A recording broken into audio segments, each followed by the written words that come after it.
welcome to Play Acoustic Guitar. This program is for acoustic players of all levels, from beginner to advanced. Starting with tuning and basic chords, we go on through rhythm playing and basic fingerstyle. We'll join chords together with bass runs, make chords more dynamic with muting and added colours, and we'll look at some of the ways players like Suzanne Vega, Eric Clapton and the Beatles breathed life into ordinary sequences. Then, with all of these techniques mastered, you'll be ready to tackle our advanced section and learn some ragtime, blues, country and classical solos. So let's get started. So what is an acoustic guitar? Well, basically it's one that can annoy the neighbours without you having to plug it into an amplifier. Now, whether you have a classical guitar with nylon strings, like this one, or a steel-strung acoustic guitar like this one, or even an unplugged electroacoustic like this one, then this video is for you. Let's make sure that your guitar has all of the right bits. Now, you should have 6 strings.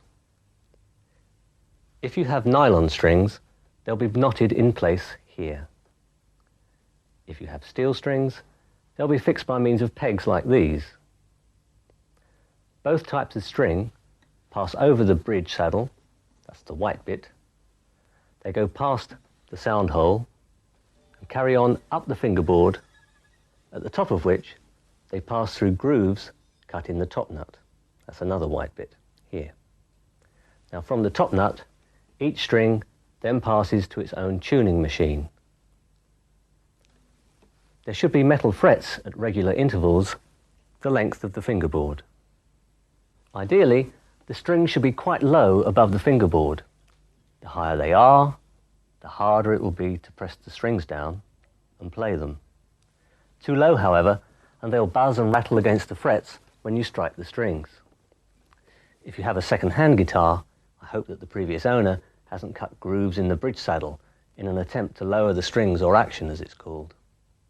Check also that the bridge isn't lifting off here. This is a particular problem with second-hand classical guitars, where owners have put steel strings on instead of nylon ones. Big mistake. Steel-strung guitars have to be specially reinforced to take the extra tension of tuned steel strings, and that's why they're generally more expensive. Do remember that guitars are made of wood.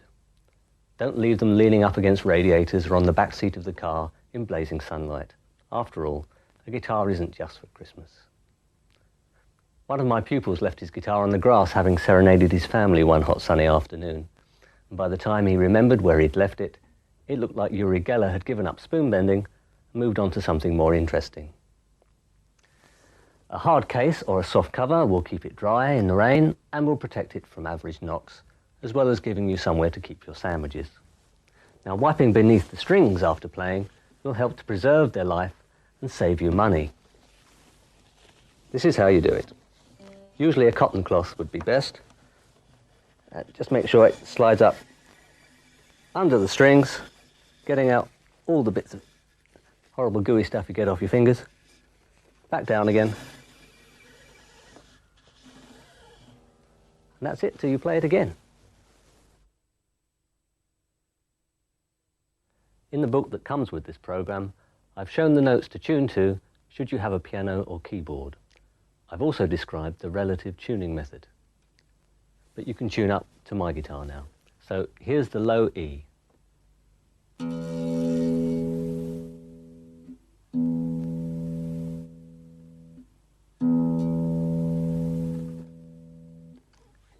Here's the A.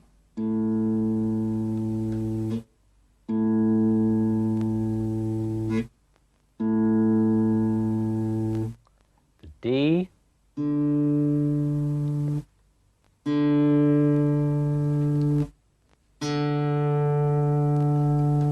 The G.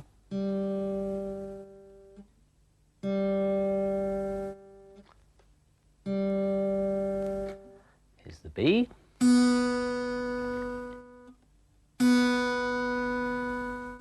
And finally, the high E.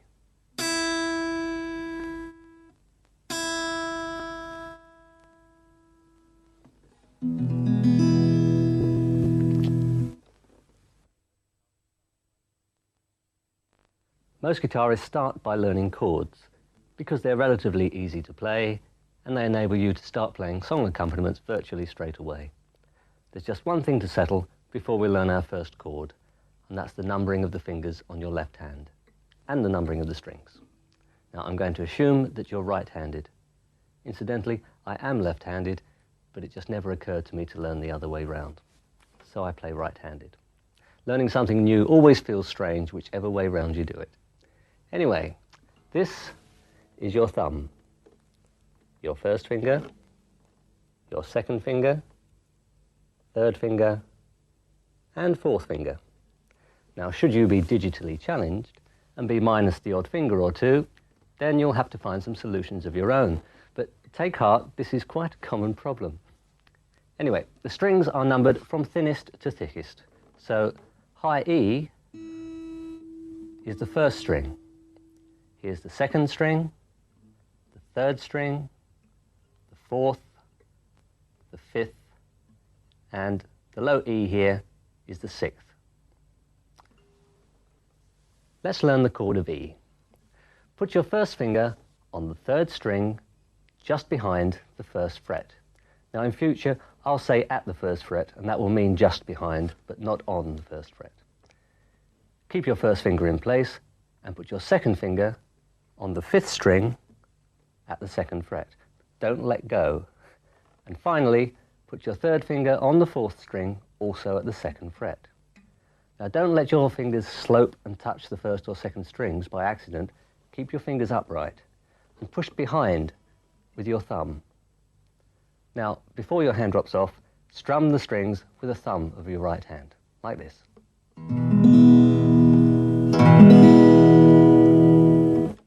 Keep putting the chord of E on and playing it. Take your hand away and then try again until you've memorized which fingers to use and which strings to cover. Now it may be that you're getting horrible buzzing and rattling noises or even no sound at all. Now if you make sure that you're only touching the strings you should be touching, strings 3, 4 and 5, and that your fingers are coming straight down onto the strings, check your thumb too. It shouldn't be creeping round the neck. It should be behind the neck, helping you to press down on the chord. Well, you'll get it in an hour or so, or a week, maybe. So stop the tape here and make sure that you can play E major.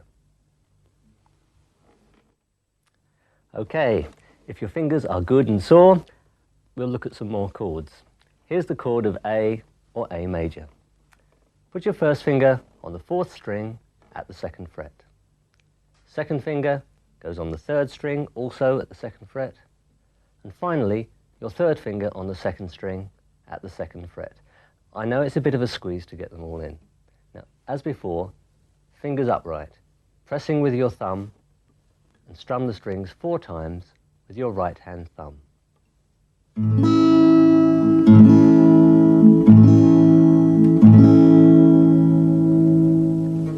Avoid strumming the 6th string here. It will help to make the chord sound better. Now, even when you have mastered A and E, the big problem comes when you have to change from one chord to the other. So try this, 4 E's and then 4 A's without an enormous break in the middle, please. Tea break is later.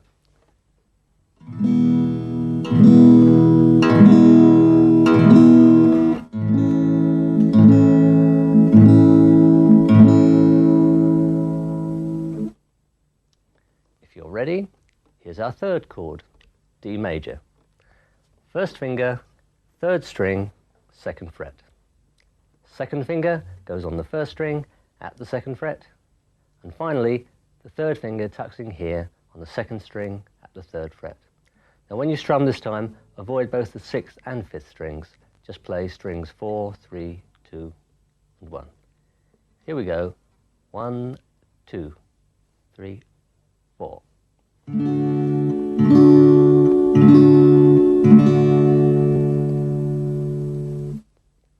Yes, you know what's coming next. We're going to play 4 A's, 4 D's, and then 4 E's. No gaps, all strings ringing without buzzes and rattles. So here we go. 1, 2, 3, 4.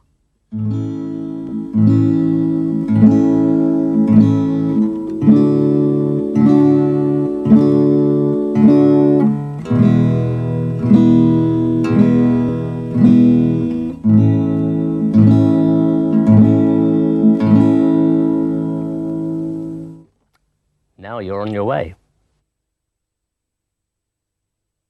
Now with bass chord technique, we begin to give the illusion of being two guitarists at once, one playing the bass, the other playing the chords. So place your fingers on an A major chord. Now with the thumb of your right hand, pluck the 5th string and then strum down across the strings with the backs of your fingers. Keep hold of the A chord, play the 6th string with your thumb, and again strum down across the strings. So A chord, 5th strum, 6th strum, 5th, 6th.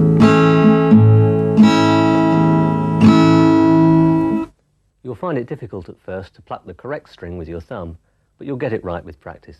It's a bit like moving into a new house. At first you don't know the location of all the light switches and have to look each time you want to switch the lights on. But after a while you'll walk into rooms and automatically switch on the lights without even looking at the switch. Bass chord techniques work for all chords, but the strings we use for basses may change according to the chord being played. It isn't always 5th and 6th. For instance, for our D chord, we'll have to play the 4th and then the 5th. So it'll be 4th, strum, 5th, strum, 4th, strum, 5th, strum. Let's play both A and D. Ready? It'll be 5th, strum,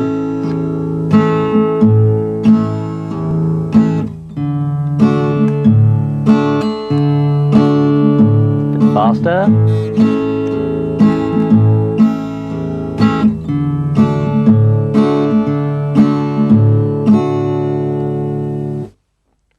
Finally, let's apply the technique to our E chord. Our basses will be the 6th and then the 5th. Here we go.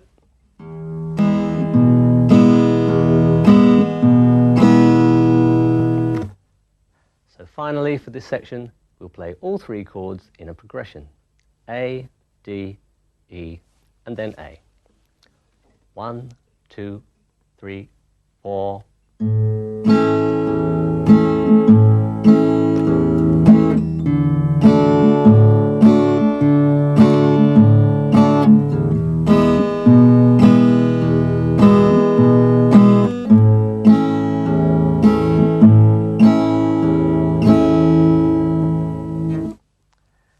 It may take you quite a while to get this so that you can play it without mistakes, but take your time and practice slowly. You don't have to play at my speed. Remember, I've been doing this for some time. Keep your practice slow and even. Don't play the easy bits quickly and the hard bits dead slow. So you go...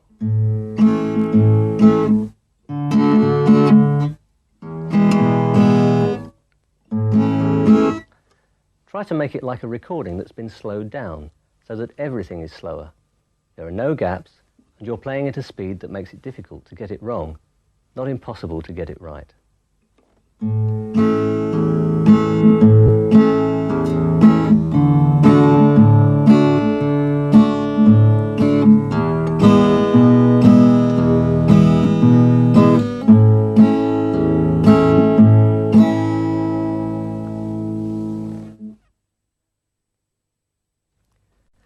We can add a little more movement to our chord accompaniment by using hammer-ons. So go to our good old A chord. As before, play the 5th string and strum. Now lift up your first finger, leaving the 4th string open. Then to play the 4th string, and with it still ringing, bring your first finger back down with a bit of force, so that a second note is produced without having to strike the string again. Okay, and finally strum again. So this is how it should sound. 5th, strum, hammer, strum. 5th, strum, hammer, strum. With the D chord, we'll hammer on to the 3rd string.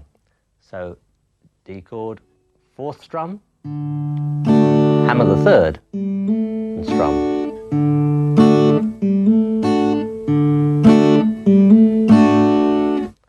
Finally, for the E chord, we're going to have to hammer onto the 5th string. 6th, strum, hammer, strum.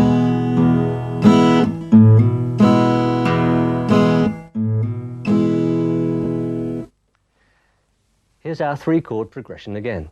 This time we'll play it through using hammer-ons in our bass line.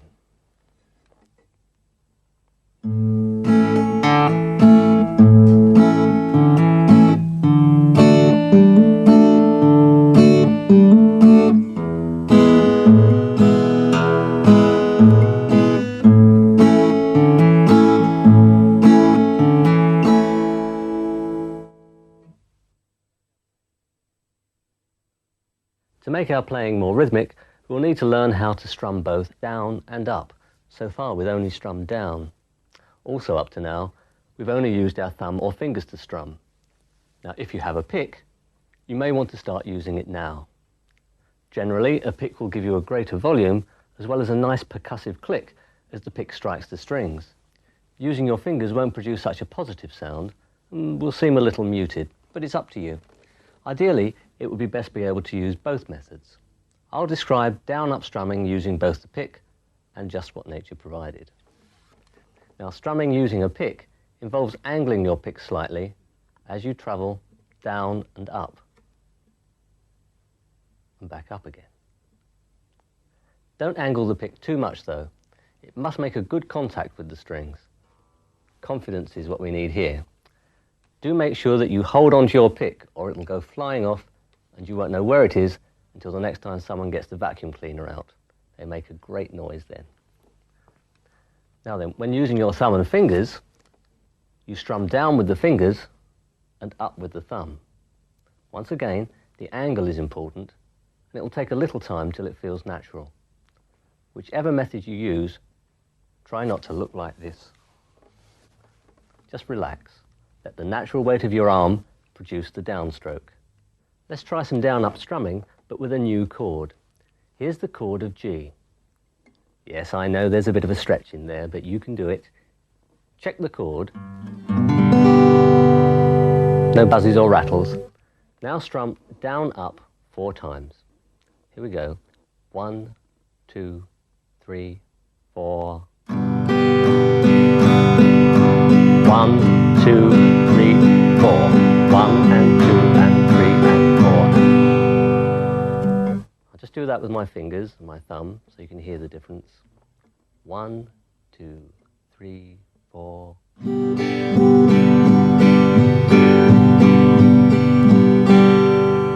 Just a bit more muted. Okay, here's a new progression. D, G, A and D. 4 down-ups in each bar. Incidentally, don't look at this and think, aha, 8 down-ups on D and 8 down-ups on G. Work 1 bar at a time. 4 down-ups on D, another 4 down-ups on D, and so on. Now this may seem a little long-winded, but it's very important to think of 1 bar of music at a time. Here we go then, D, G, A and D.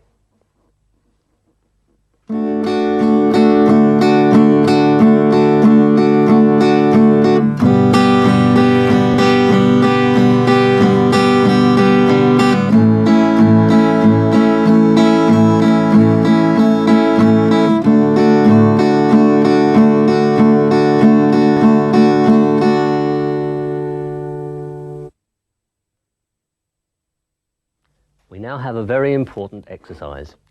It uses all of the techniques we've learned so far. So if you've skipped anything because it wasn't working, go back now and have another go before attempting it here. Right, let's go first of all to a D chord. We're going to play the 4th string and strum up.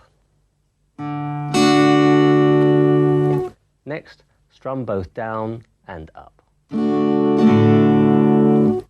Let's put the 2 together. 4th, up, down, up. Now let's add a hammer-on the 3rd string and a strum up. 4th.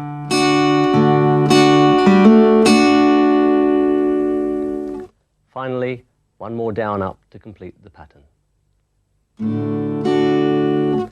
So it will be 4th up, down up, hammer the 3rd up, down up. Here it is.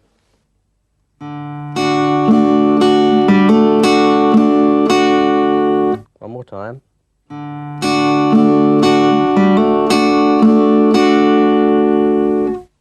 Now I know it may seem impossible and that there's so much to remember and get squeezed into the right shape, but a solid 10 minutes working slowly, adding one part at a time, just as I did, should do the trick.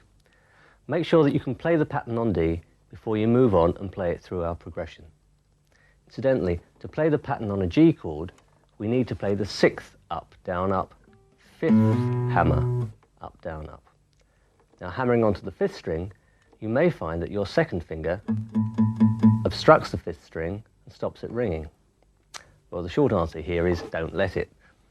Either take extra care to make sure that the 2nd finger is really upright and not touching the 5th string by accident, or if you must, when you lift off your 1st finger to play the hammer-on, lift off your 2nd finger at the same time, returning it to the 6th string as you hammer on. You might find, however, that you now have a problem in that the 6th string rings by accident when you put your 2nd finger back on it. Life is full of problems. If you do finally get to the A chord, the pattern will be 5th up, down, up, hammer the 4th, up, down, up. Here's the progression, 2 bars of each.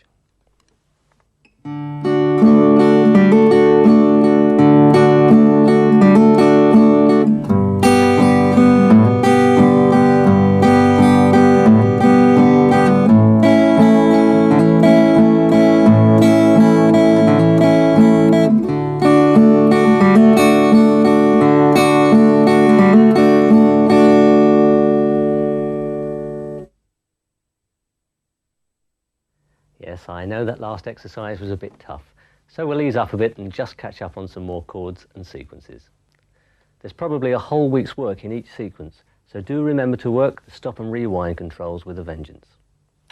Here's our next sequence, G, E minor, A minor, and D7. I'll play through it using down-up strumming, and then add some basses and hammer-ons so that you can hear what to aim for. G, E minor, A minor, and D7.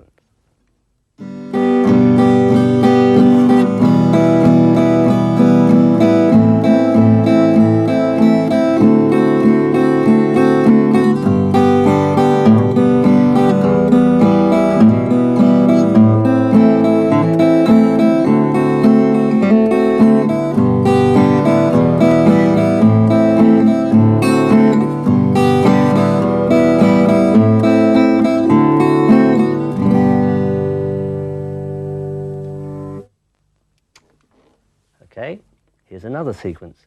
It sounds similar to the last one. Again, I'll play through it several times using various techniques.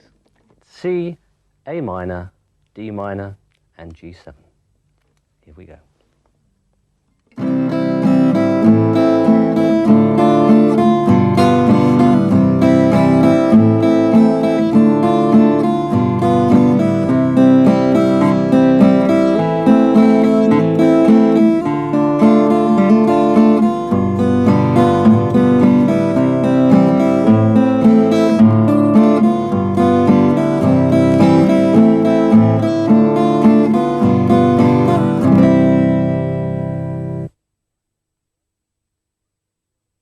Diagrams and formulas work pretty well for showing chords and a few other things, but we really need another method for writing down musical ideas that would need maybe 100 diagrams to make clear.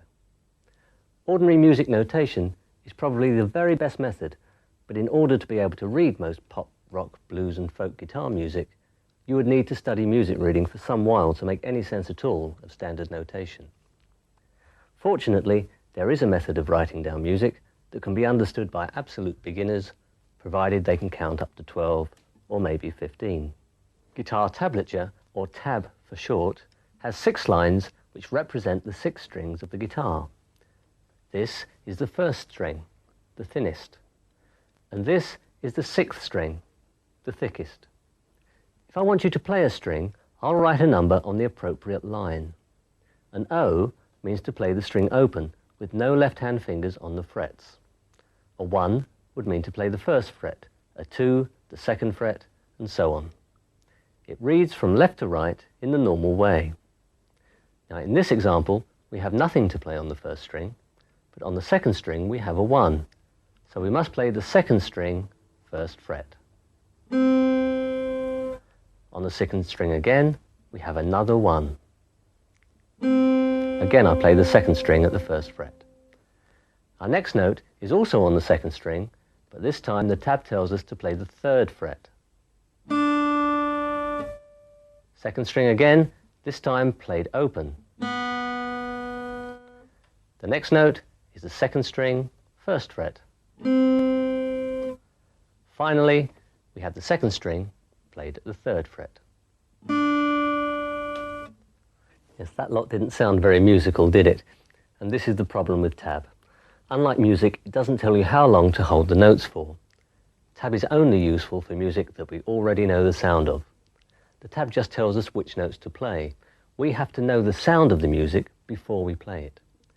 If I tell you now that the tab example I've just shown you is the first line of God Save the Queen, or My Country 'Tis of Thee, then immediately you know what it should sound like, and can now pick the notes, holding them for as long as you hear in your head that they should.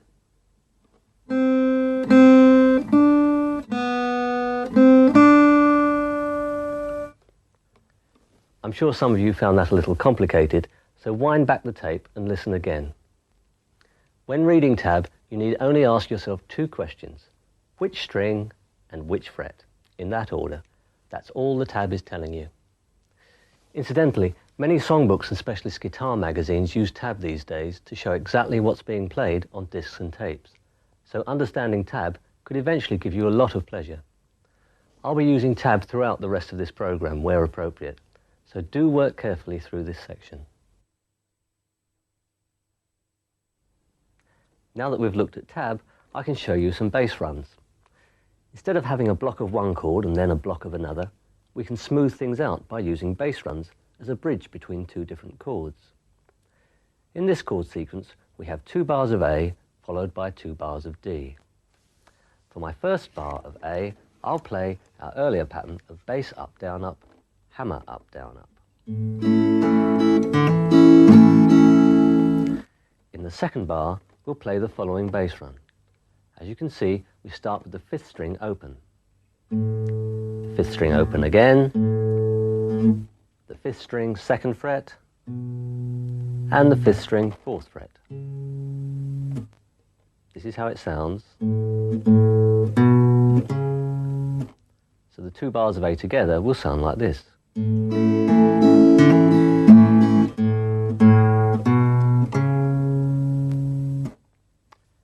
For the first D bar, we'll again play our bass up, down, up pattern.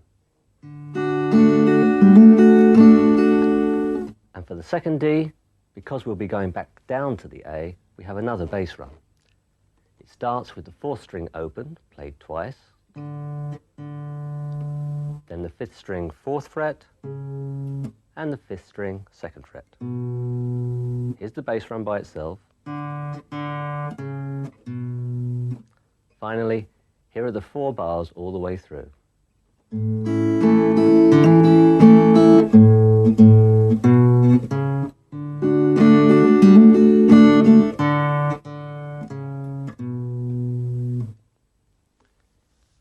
Here are bass runs for the chord of A down to the chord of E, and E back up to A. I'll let you sort that one out from the tab. Remember which string, which fret. I'll play the next progression, A, D, A, E, and back up to A.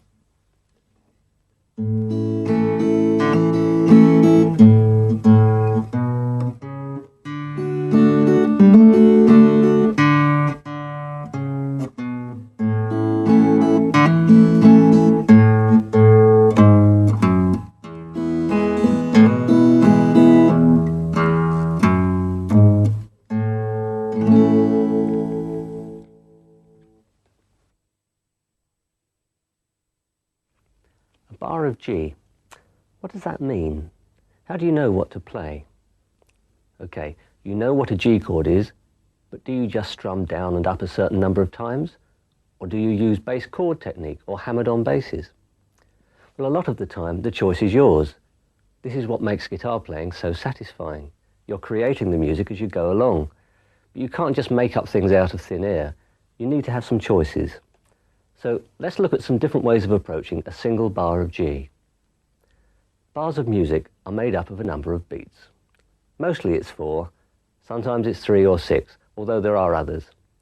All this means is that if you had a clock ticking at the same speed as your music, the clock would tick 4 times in the space of 1 bar of music. So you could simply play your G chord 4 times in time with the ticking of the clock.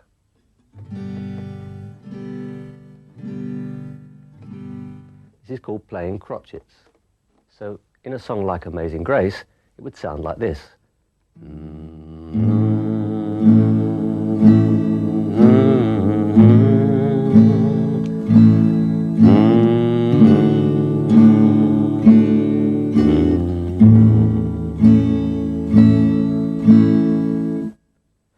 Could make it a bit less boring by playing 2 strums, 1 down, 1 up, to each ticking of the clock.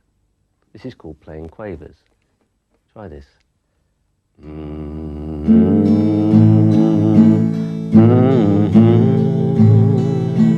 La da da da. Yes, hopefully you sing a bit better than I do.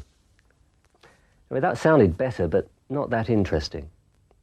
If, however, we mix up crotchets and quavers, we can get quite a variety of strumming patterns. In this example, the first beat is played as a crotchet, and the remaining beats are all played as quavers. Listen as I play the example and pay particular attention to how I count as I play. 1, 2 and 3 and 4 and 1, 2 and 3 and 4 and...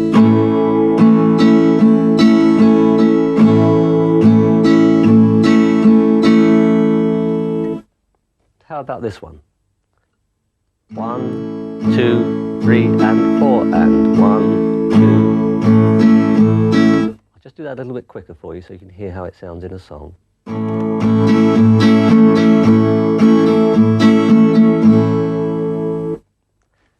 Now the next example has a crotchet, 2 quavers, a crotchet and 2 quavers. Try it with me. 1, 2, 3, 4, 1, 2 and 3, 4 and 1, 2 and 3, 4. I'll do that a little bit quicker too.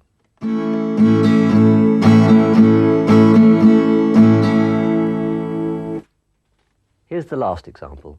A crotchet, 2 quavers and a crotchet. 1, 2, 3, 4. 1, 2 and 3 and 4. 1, 2 and 3 and 4. Just a little quicker.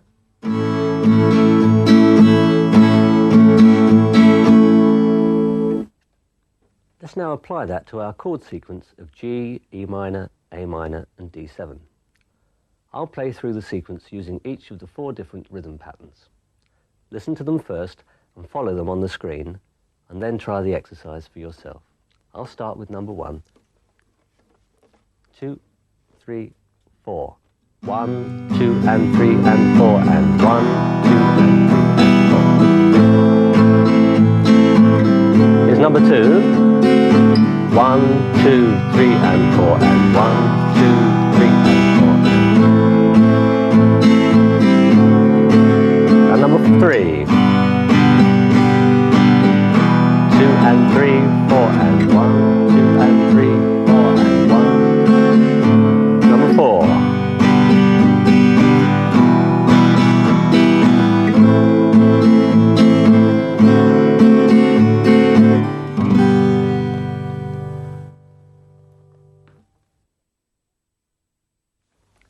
Just as important as setting the strings ringing is learning how to stop them ringing when we want. Now this is normally done with this part of your right hand. Try this. Strum, damp, strum, damp. Well, that's easy, of course. But let's now try inserting it into one of our rhythm patterns and make it part of the rhythm. Take a chord of C.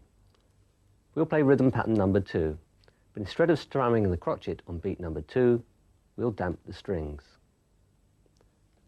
1, damp, 3 and 4 and 1, 3 and 4 and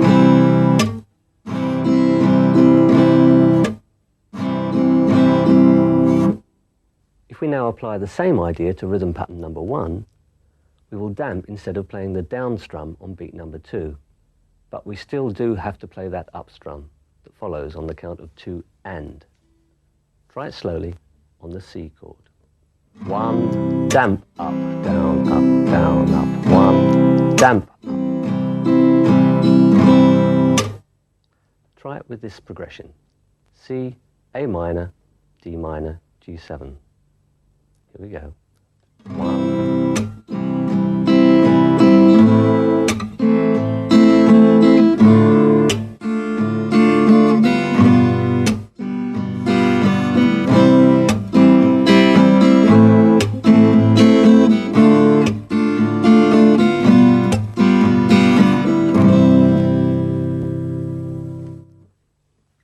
Now, if instead of simply damping the strings, we slap them, we'll produce an effect that fans of Extreme, John Martin and George Michael should recognise. Have a listen.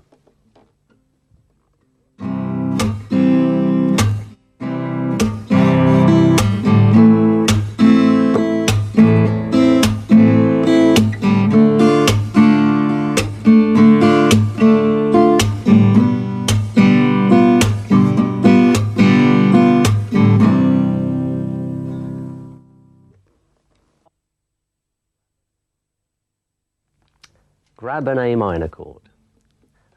Now put the first finger of your right hand just beneath the third string, your second finger beneath the second string, and your third finger just beneath the first string. Your thumb is going to be responsible for the 6th, the 5th, and 4th strings. For A minor, it will need to play the 5th string, so rest it there on the 5th string for now. Now, pluck the strings in this order: 5, 3, 2, and then 1. Like this. 5, 3, 2, 1. 5, 3, 2, 1. Okay, let's change to a D minor chord. Now the bass note changes according to the chord we're playing. So for D minor, we'll need to play the 4th string as our bass. The rest of the pattern stays the same. So we're going to change the right-hand pattern to 4, 3, 2, 1. Here's the D minor.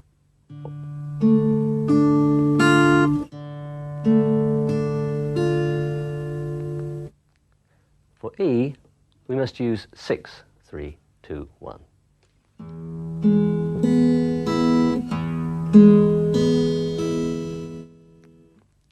Let's play it as a progression: A minor, D minor, E, and A minor.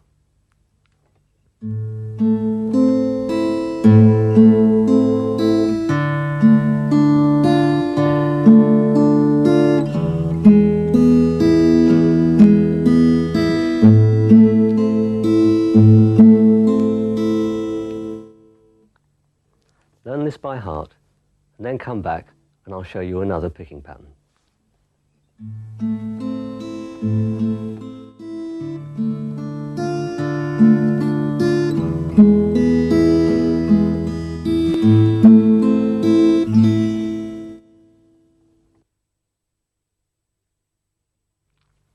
Just as it's useful to have more than one way of strumming through a chord sequence, so it's important to have a number of different picking patterns up your sleeve, or rather at your fingertips.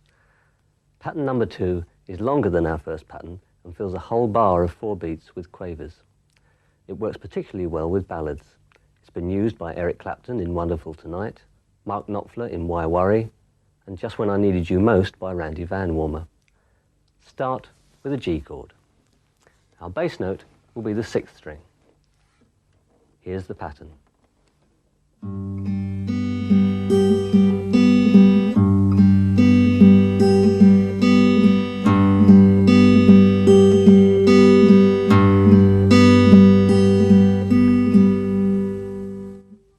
Here's a sequence of chords in the key of G. They also happen to fit Eric Clapton's Wonderful Tonight. We've shown the bass note to be played for each chord. In bar 11, because we have to fit 2 chords into one bar, there won't be time to play the whole fingerstyle pattern on both the G and the D.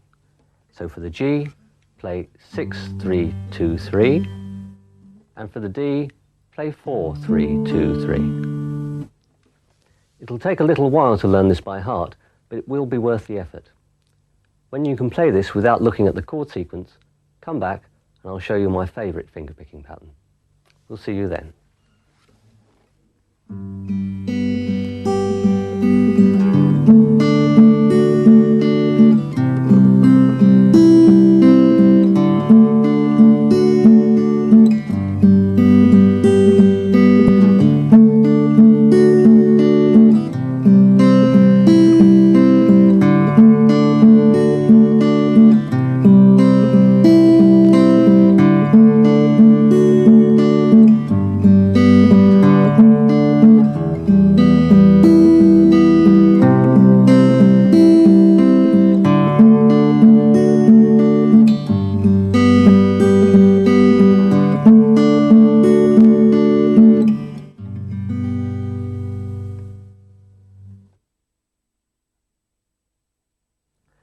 This pattern has what is called an alternating bass.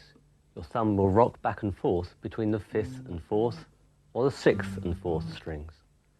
Your thumb here is a bit like the left hand of a ragtime or pub pianist. Your fingers become the pianist's right hand. This is a vitally important technique to master. It opens the door not just to more interesting song accompaniments, but also proper solo guitar pieces. A C chord in the left hand then, please. The pattern for C is 5-2-4-1, 6-2-4-1. 5-2-4-1, 6-2-4-1.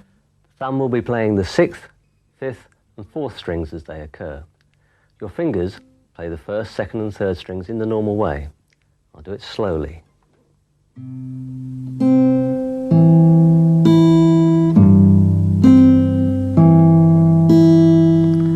Remember to say the string numbers as you go. If we change to a G chord, the pattern changes to 6-2-4-1, 5-2-4-1. 6-2-4-1, 5-2-4-1. Here are both the C and the G, 2 bars of each.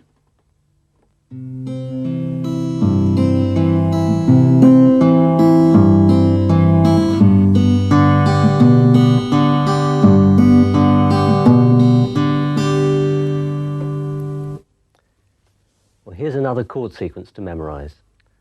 The chords fit Bob Dylan's Don't Think Twice, It's All Right. The fingerstyle pattern needs to be altered for the D chord.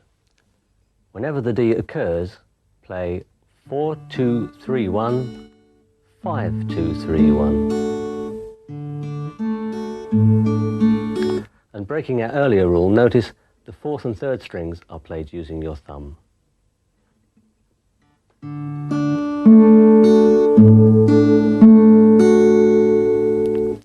Here's the complete progression up to speed.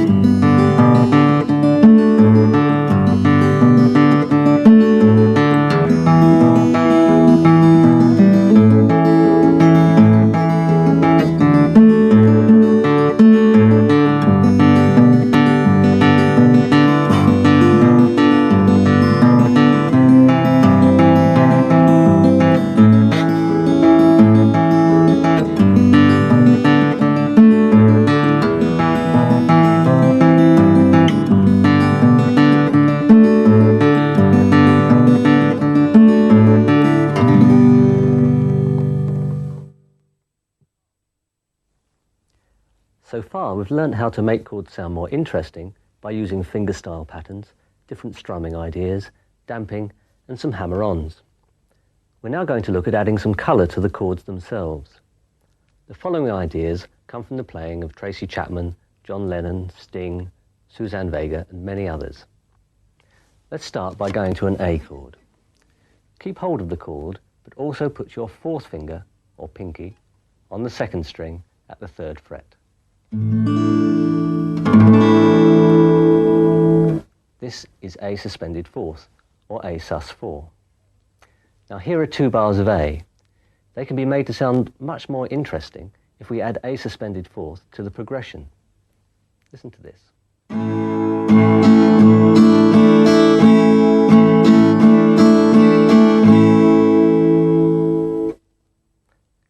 to the ordinary A chord, and this time take off your third finger. We now have A added ninth. Let's try that in our 2 bars of A.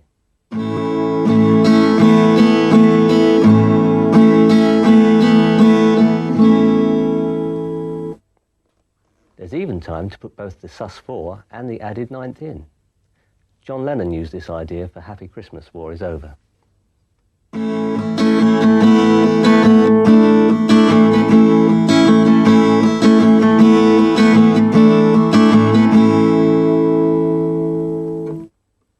So whenever you come across an ordinary A chord in a song, try adding the suspended fourth or the added ninth. It doesn't matter if the songbook doesn't say to play them, experiment. Here are the diagrams for D sus4, D added ninth, E sus4 and E added ninth. I'll play A, D, E and A, adding colours to the chords as I go. And you can try it too.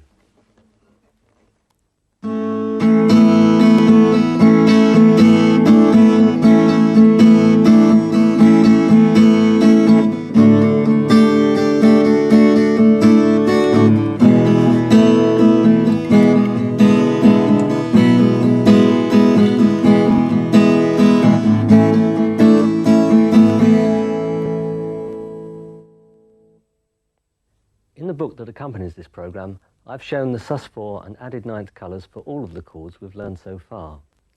Play as many of them as you can and get used to their sound. You'll soon hear them on discs and on the radio. I'll play out this section with some of the sounds. You might recognise some of them.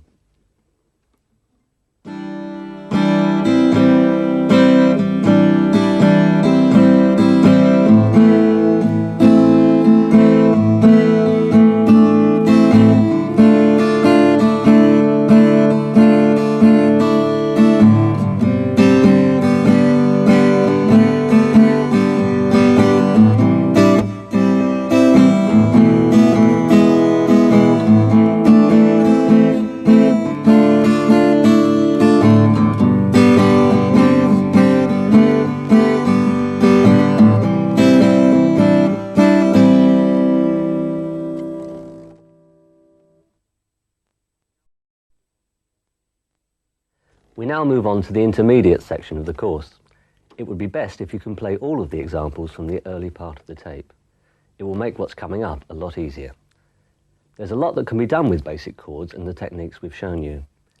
In order to progress, you must be able to play any major, minor or seventh chord. So far, you've learned 5 major chords, each one with a different shape and fingering. In all, you need to know 12 major chords and incidentally 12 minors and 12 sevenths. Well, the good news is that in order to learn the remaining major chords, you need only learn a small number of shapes.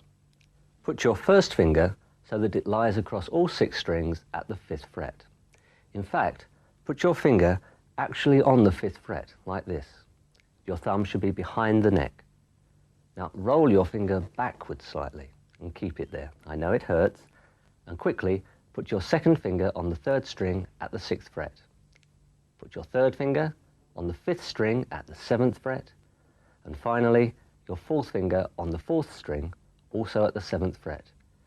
Make sure your first finger is lying flat and that your other 3 fingers are as upright as possible, and strum all 6 strings.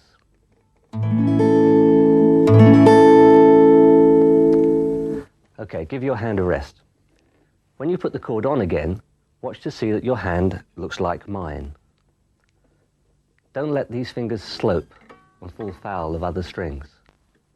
Make sure that this finger is flat, not lifting up anywhere across the fret. Don't have your hand rammed up against the neck, like this. There should be quite a gap in here. Playing the chord will be impossible at first, and then just downright difficult later. It does get easier though, and it really is worth the effort. You will get an ache probably just about here, and that's quite natural. You're using muscles you've hardly used before, but if it really hurts, do stop and have a rest. It may take you some weeks to get a clean sounding chord, especially if you have a guitar with a very high action. Whilst your hand recovers, let me show you something. The chord you've just sort of played was A major. Yes, another A major. If I now keep the same shape intact and move it to the next fret, it still sounds good and has become another major chord. This time B flat major. Up another fret, and I've got B major. Another fret, C major. We have a movable chord shape. Wherever the shape is moved to, it produces another major chord. In fact, you could play all of the necessary 12 major chords with just this one shape. This is a big concept. It will open up the entire guitar to you. There are two important points to understand here. One, there is a major chord shape, and it produces a major chord wherever I move it, up or down. Two, the note that tells you which major chord you are playing, A, D, B flat, and so on, is called the root.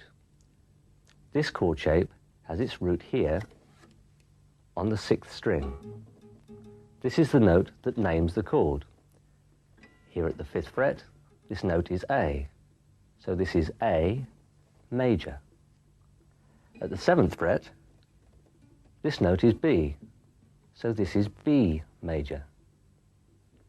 At the 1st fret, this note is F, so this is F major. The 6th string roots are shown in the book. It would be a great idea to learn the name of those notes found on the 6th string. Time for some more good news. If we go again to this shape, but leave off our 2nd finger, we have a minor chord. And once again, it moves up and down the fingerboard. And once again, its root is on the 6th string. So at the 5th fret, we have A minor. At the 7th fret, B minor. And down at the 3rd fret, G minor. Finally, if we put the 2nd finger back on, and now remove our 4th finger, we have a 7th chord. Root on the 6th string still, so it's 5th fret, A7. 7th fret, B7. And down at the 2nd fret, F sharp 7. Or G flat 7. It has two names. You don't need to know why now. Now there's a lot to take in here, and you'll need to go back over this again and again. But there's no rush. I didn't learn this until I'd been playing for over a year. Even if you understand it all, it will probably take you some time to be able to play the major, minor and 7th shapes without any buzzies and plunks. Stop the tape while I have a rest. Well, just when you thought it was safe to watch a bit more, up comes some more of those bar chord thingies. Sorry, but you'll thank me later. Let's suppose that you want to play F major, D minor, G minor and C7, and that you're going to use our newly learned bar chords with their roots on the 6th string. Well, F major would be way down here at the 1st fret. D minor would be way up at the 10th fret. G minor, way back down at the 3rd fret. And then C7 means yet another journey north to the 8th fret. Now this is not easy. However, if we knew some movable chord shapes with their roots on the 5th string, life would become much easier. Try this shape at the 5th fret. Incidentally, I do them here in the middle of the guitar because it's easier to play here rather than at the extremes. Anyway, here we are with another major chord shape at the 5th fret. This one has its root on the 5th string. So this is D major. At the 7th fret, it would be E major, and so on. Okay, here are the minor and the 7th shapes that have their root on the 5th string.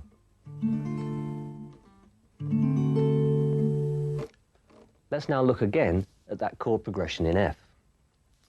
F major, we can play down here at the 1st fret. D minor can now be found using this shape at the 5th fret. For G minor, we can go down to the 3rd fret and use this shape. And C7 is now also at the 3rd fret, but using this 7th shape, root on the 5th string. Now essentially there's no right or wrong here. If you want to play F at the 1st fret and D minor at the 10th, that's up to you. You can choose to do it that way because you like the sound or because you find it easier. Here's a favourite bar chord progression of mine. It's also been used by Bob Dylan for Lay Lady Lay, John Lennon for It's Only Love, and it also fits for the benefit of Mr. Kite. Here's the progression. It helps if you say the names of the chords as you play them.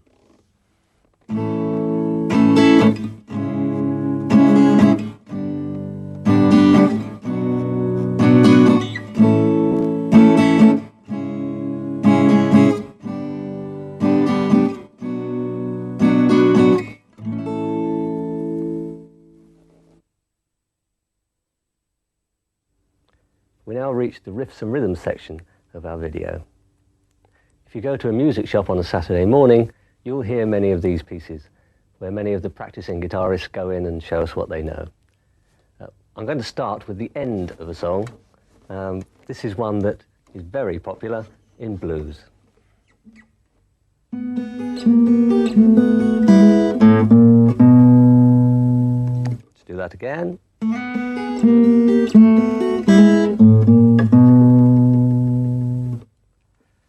Beginnings of songs show us an awful lot too. They give us some ideas of some of the chords that are going to be used in the song and how they're going to be embellished. How about this idea from Eric Clapton?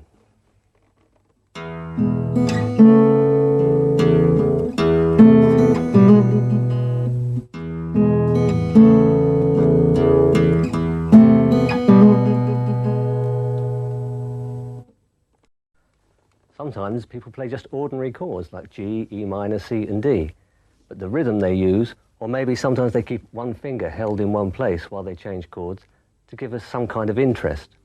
How about Tracy Chapman?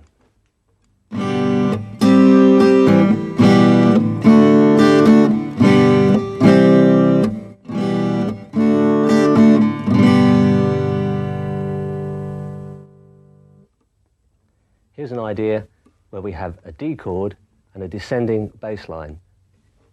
Basically the chords are D, C and G, but it sounds much more interesting.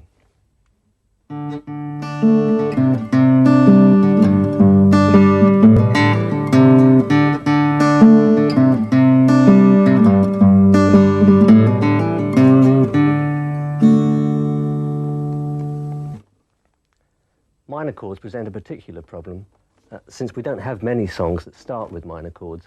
In fact, if I play this example to you now, you'll probably think it's one of, well, maybe 3 or 4 songs.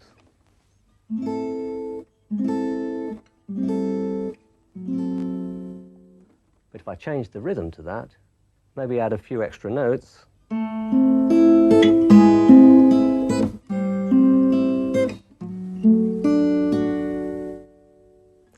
or maybe this.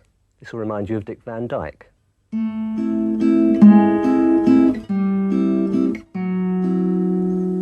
Or maybe Paul McCartney.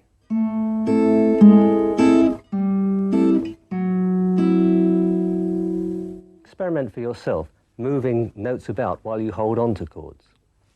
Another thing you can do is to move chords about while you hold on to a single note. This is a Phil Collins idea.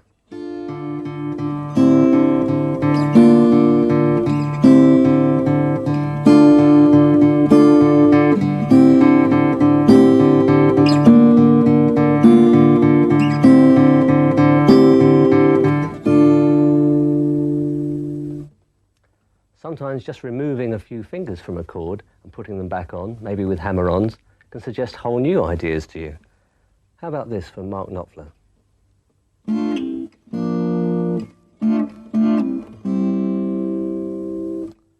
The same idea was used by Dave Stewart.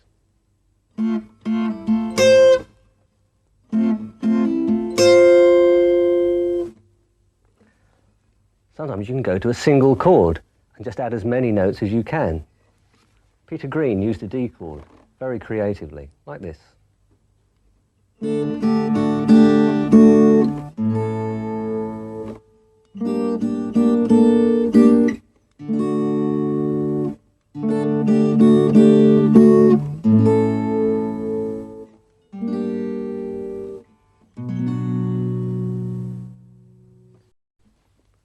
Something more in a folky fingerstyle vein uses the chords of G, C, F sharp minor and B7.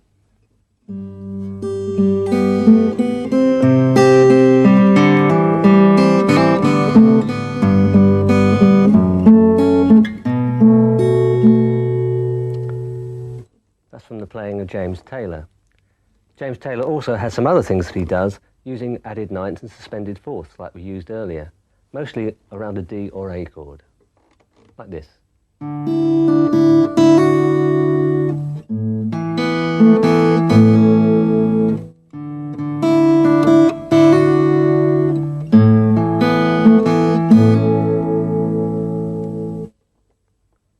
Let's take a chord shape for a walk. Here's a Bryan Adams idea.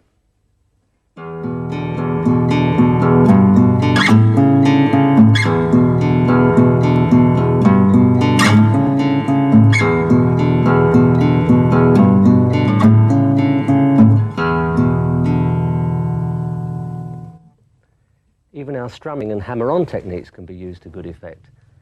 Try this with a simple D chord. You might have a little trouble hammering on with your little finger in this one. You may recognize this.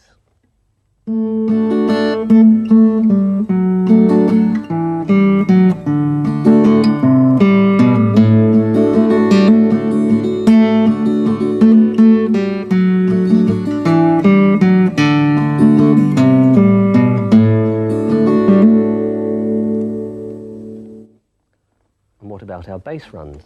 Remember those? This is a very simple idea that just uses A, D and E, linked with bass runs.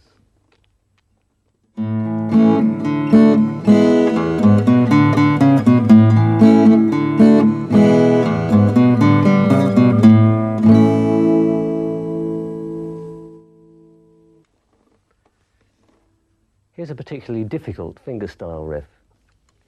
This comes from the playing of Fleetwood Mac. Notice how you can use fingerstyle in songs that may be rock-based, and they don't sound folky.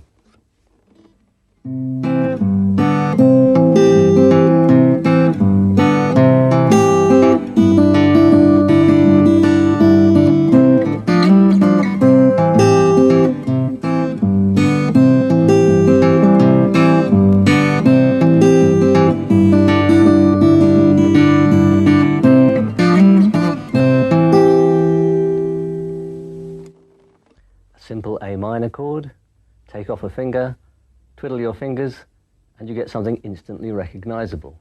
And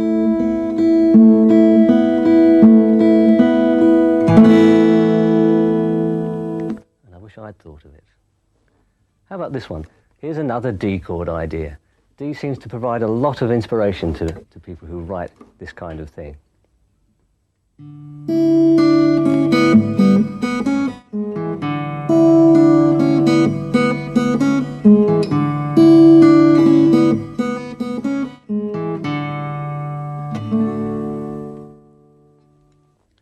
Some riffs only sound good when played along with other instruments, with a bass player, for instance, playing a single bass note while you would change chords.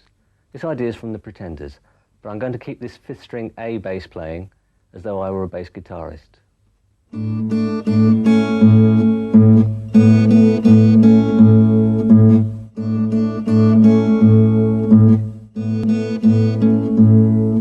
should try moving the ideas around too. You can do that on a D chord.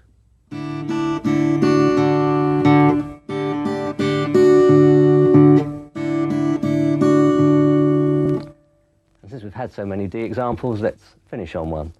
This is one from Cat Stevens.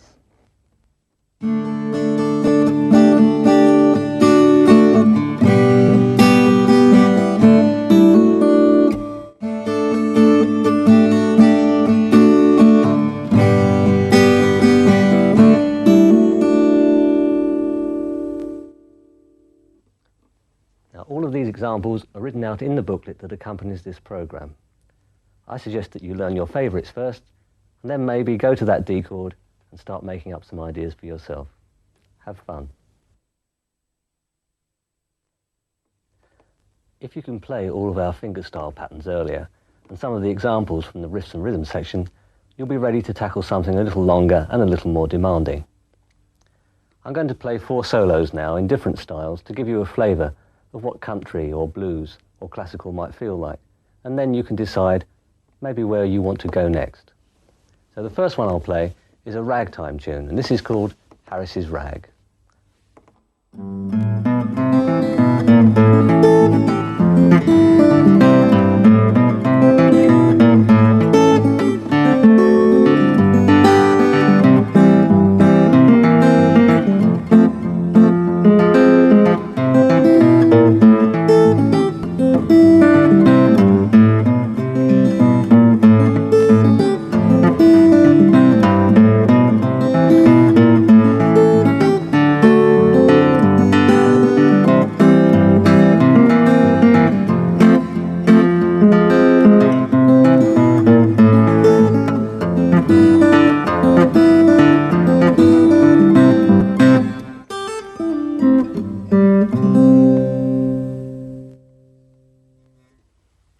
Our next solo is a classical piece. It's by Francisco Tárrega, and it's called Etude in E minor.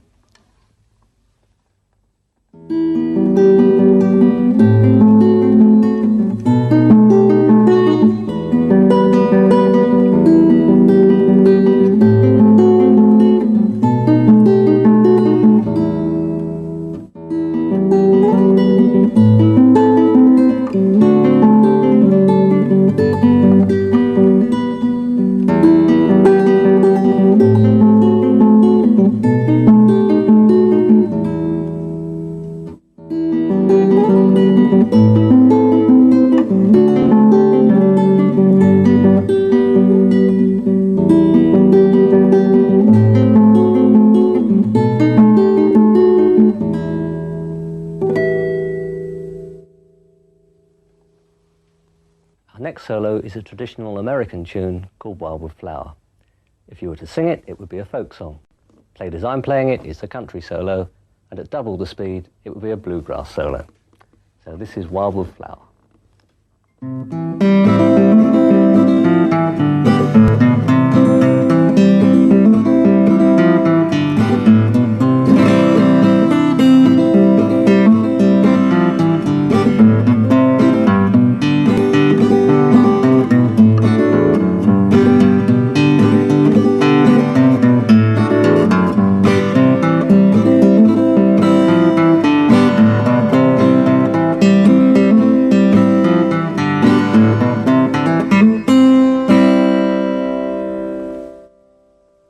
Final solo is a blues. In fact, it's a boogie. It's called Boogie for Peter.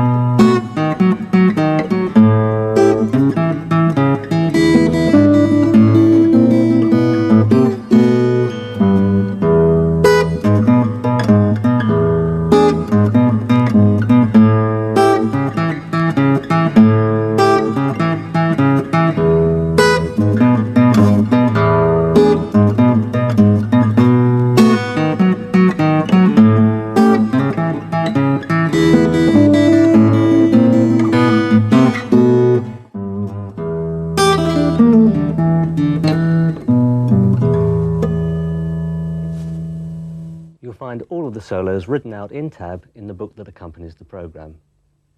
Do take care when you're learning these solos, though, to learn one small piece at a time. Very often, if you learn a whole thing in maybe just a couple of days, you'll forget it in a week. Learn a bar at a time or a note at a time if necessary. That way, it'll stay there. Hope you enjoy the solos. Well, we've just about reached the end of our look at acoustic guitar styles and techniques. Before I leave, though, I'd like to say a quick word about practice. It's by far the better thing to practice every day for a short time, 10 or 15 minutes, than to do 3 hours once a week. Steady practice, regular practice, is the best way to make progress. Well, thank you for buying this program. I hope you get as much out of it as I've got out of the guitar over the years. Thanks very much.